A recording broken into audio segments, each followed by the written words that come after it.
All I wanted was to ride bikes, and I did.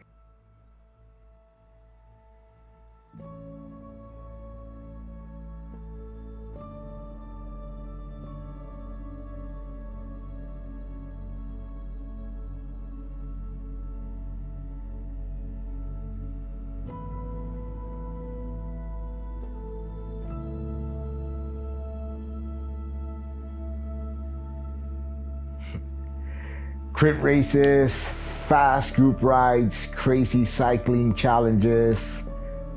I mean, you name it, I tackled on it. I was getting faster, closer to winning, and honestly, which I think is the most important part, I was having a lot of fun.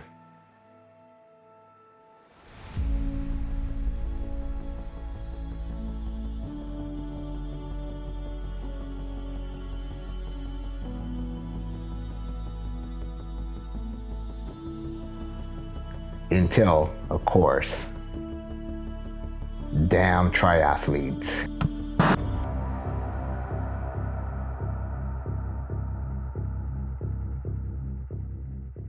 The Hawaiian tradition of exploration and discovery was built through Onipa'a.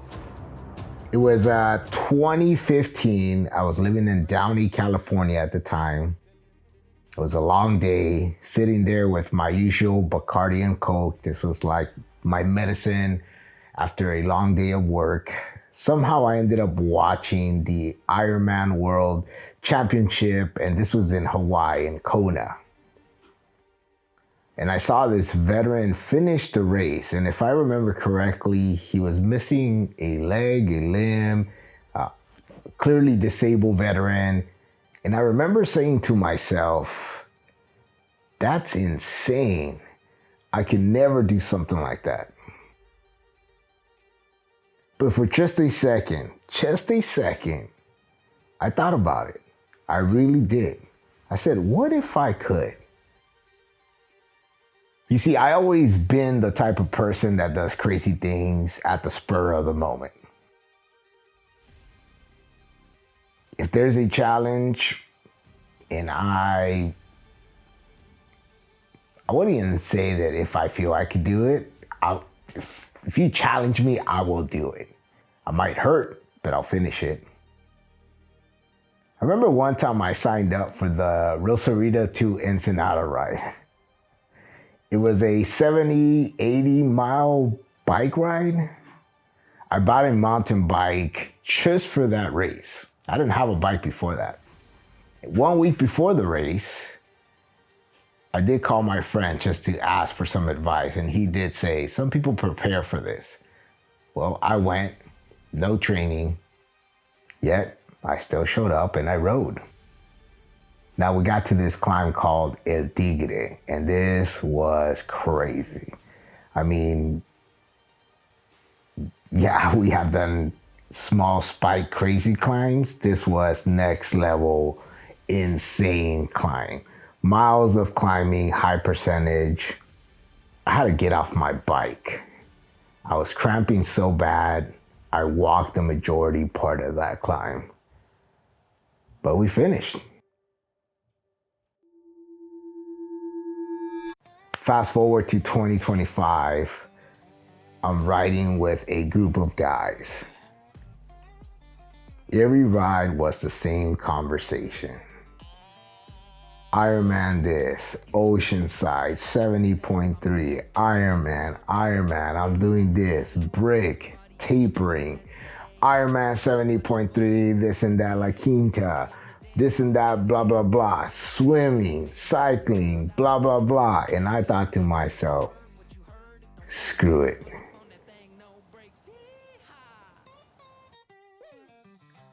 Why not?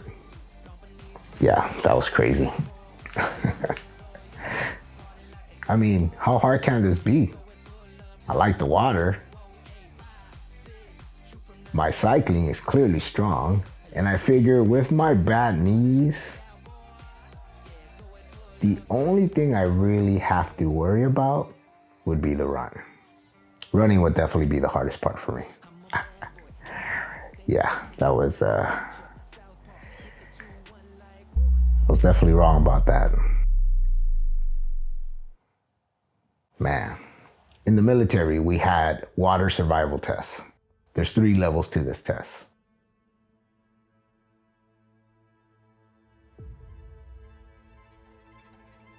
You had your basic swimming, which included you being able to float, jumping from a platform just like you would in a regular community pool, just jumping at a higher level and ensuring you could get to the side.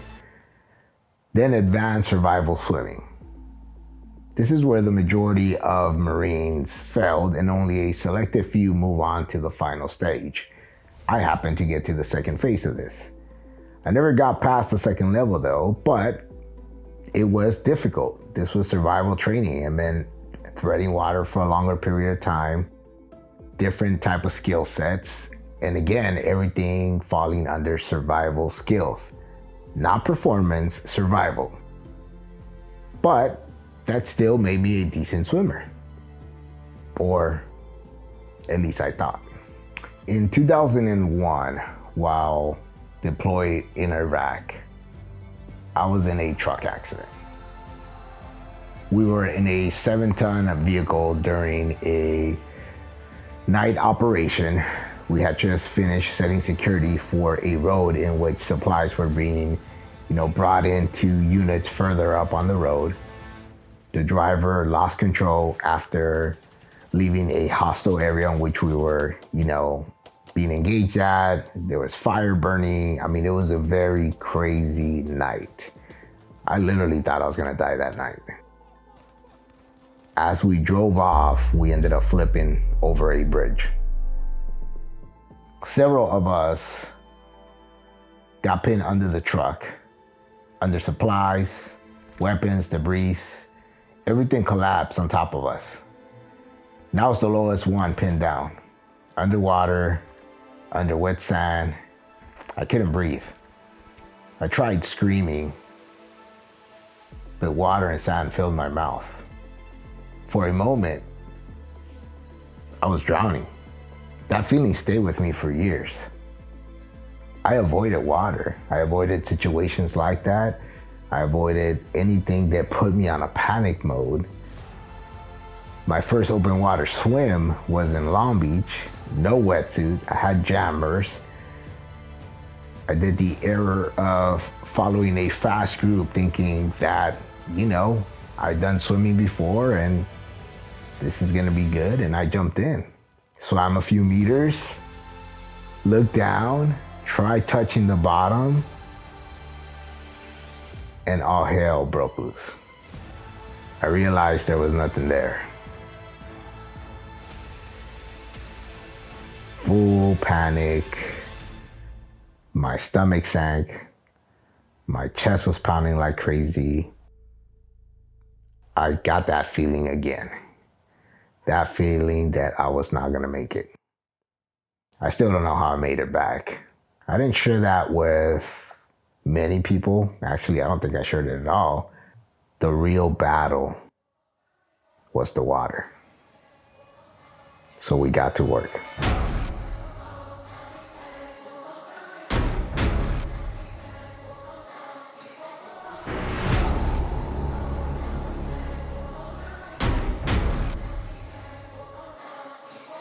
I signed up for the Ironman 70.3 Oceanside.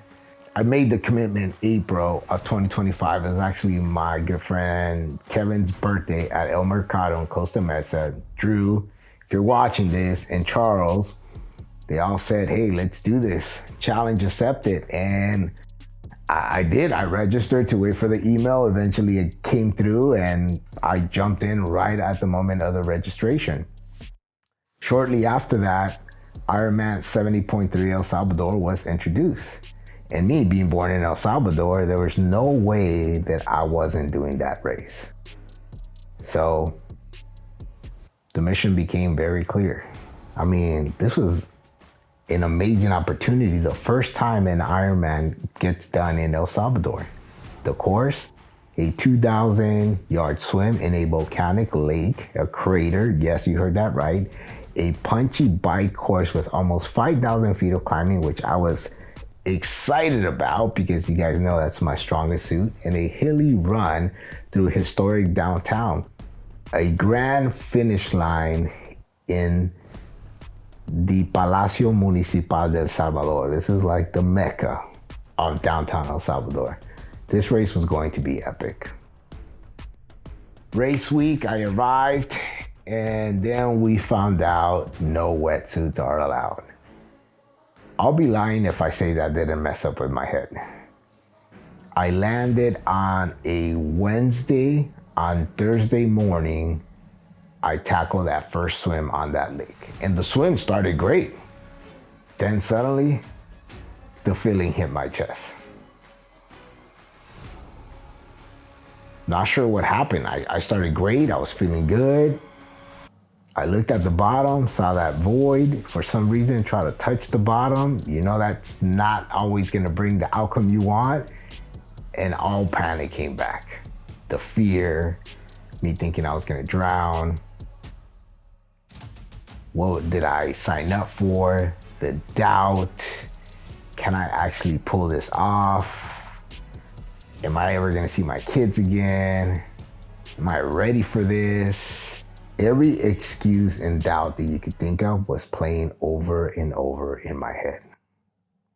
Every night that week, it was a constant battle with my head. I had dreams about drowning. I replayed that scenario from 2001 over and over and over again. I kept asking if nobody came to help me, what would happen? And for a split second, I actually considered not doing the race. But deep down, I knew this was something I had to do. I mean, it was a total mind battle. I kept telling myself, I have swum further. I mean, we swim in Long Beach and I've done 4,000 yards, 3,000 yards, no issue.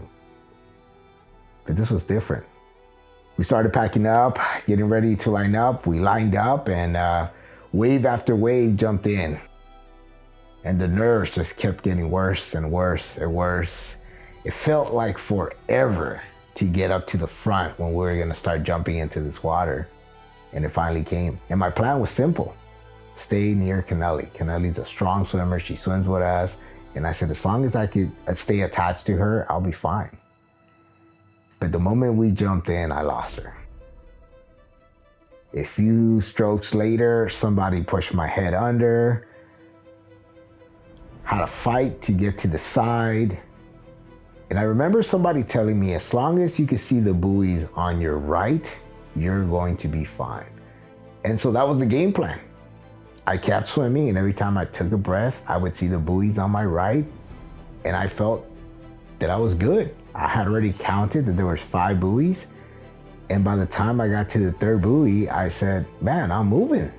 This is not bad. Every breath, I checked, and I kept going. Then suddenly, I saw sand. Yes, I looked down and I saw sand and algae below me. This is not normal. This is not what you normally see. That wasn't right. Then I heard yelling. The lifeguard on the kayak. I had drifted way off. I was way off the course. About 200 meters past the final turn buoy for the long stretch, which was the longest part of the course, and then you made another right to go back where you started. So I sprinted back. I swam as fast as you possibly can to get back on track. And unfortunately, it was just the story of my whole race. I kept drifting, correcting, drifting, correcting, sprinting, high efforts. I averaged 210 pace, 100-meter yard. And when I made the final turn, I remember the lifeguard telling me, you're swimming good and fast, your navigation is just off. And he says, you have 10 minutes. You could do it. Just stay straight. And I thought I did. Unfortunately, I got to the end, I finished, got off, and they took my tracker. I swam a total of 2,750 yards at a 2:10 pace per 100 yards. My fastest swim ever. But still, a DNF. I would be lying if I said that didn't hurt. My family was waiting at the finish line. My son, my friends, everyone expecting me to finish. I sat on the curve, had my head down, just processing everything. What could I have done differently? Where did I mess up? Just processing everything. Then I noticed something. Around 20, 25 other athletes were there that didn't complete the swim either because they cramped, they were way too slow, or they just quit. They were actually brought in by boats. And they were arguing with the officials. The argument was, we should still be able to ride our bike. We paid so much money. It doesn't matter. Let us enjoy the time. We should still be able to participate. I mean, it was every possible, even offering to pay to continue to race. And that's when it hit me. I swam almost 2,800 yards. I did not DNF because I panicked, because I was way too slow, because I cramped, because of my engine or endurance. I got DNF because I overswam a damn Ironman 70.3. Overswam. I crushed that freaking swim. Not bad. Sometimes in life you have to step back to see the bigger picture. Sure, I didn't get the medal. Sure, I didn't cross the finish line like I wanted to, and the finish that ran through my head so many times on how I could do the perfect finish. But I did win something bigger. A battle I carried for years that I did not even know I had. And if it wasn't for this Ironman challenge, I would have never overcame it. And in order for this to be overcome, I had to endure multiple challenges to get me here. I went from 260 pounds, alcohol, trauma, feeling broken, to chasing challenges that scare me. And the most important part is that it wasn't to prove something to others, but to grow. My son was there, my family was there, and they didn't see failure. In fact, they all initially thought I won, which was crazy, and I had to tell them the truth. But they saw somebody fighting. Because sometimes the real victory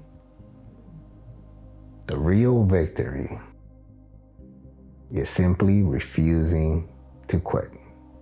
And this is just the beginning. I didn't lose that race. I found the fight. In Oceanside, you're next.